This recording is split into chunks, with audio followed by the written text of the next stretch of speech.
होशे भविष्यवक्ता की पुस्तक अध्याय 10। होशे भविष्यवक्ता की पुस्तक अध्याय 10। इसराइल एक लहलहाती हुई दाखलता सी है, जिसमें बहुत से फल भी लगे, परंतु जो जो उसके फल बढ़े त्यों त्यों उसने अधिक वेदियां बनाई। जैसे जैसे उसकी भूमि सुधरती आई, वैसे वैसे वे सुंदर लाटे बनाते आए। उनका मन बटा हुआ है, अब वे दोषी ठहरेंगे।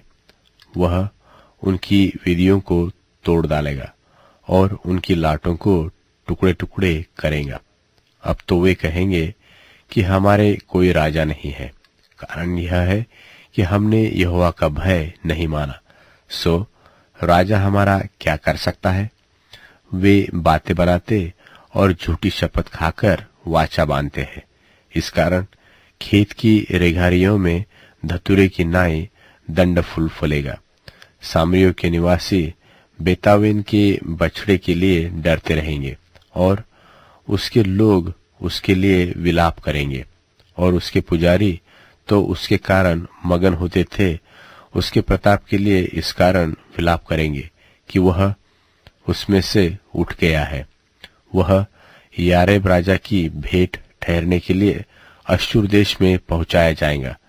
एफ्रेम लज्जित होगा और इसराइल भी अपनी युक्ति से लजाएगा।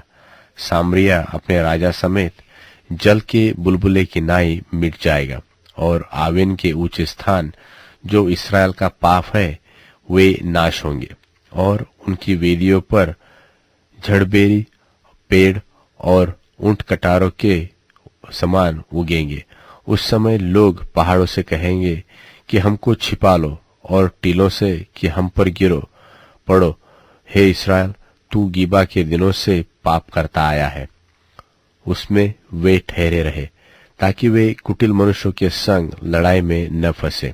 जब मेरी इच्छा होगी तब मैं उन्हें ताड़ न दूंगा, और देश देश के लोग उनके विरुद्ध इकट्ठे हो जाएंगे, इसलिए कि वे अपने दोनों अधर्मों के संग जूते हुए हैं।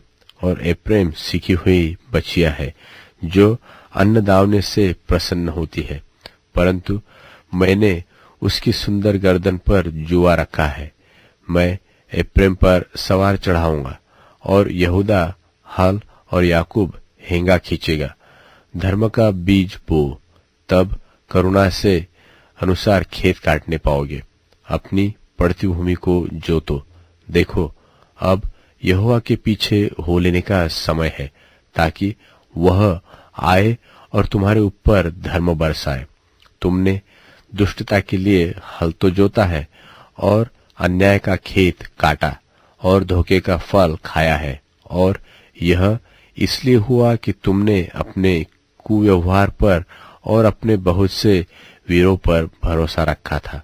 इस कारण तेरे लोगों में हुल्लड़ उठेगा, और तेरे सब गढ़ ऐसे नाश किए जाएंगे जैसा बेतवेल नगर युद्ध के समय शलमन से नाश किया गया, और उस समय माताएं अपने बच्चों समेत पटक दी गई थी। इस प्रकार का व्यवहार बेतल भी तुमसे तुम्हारी अत्यंत बुराई के कारण करेगा। भोर होते ही इसराइल का राजा पूरी रीति से मिट जाएगा।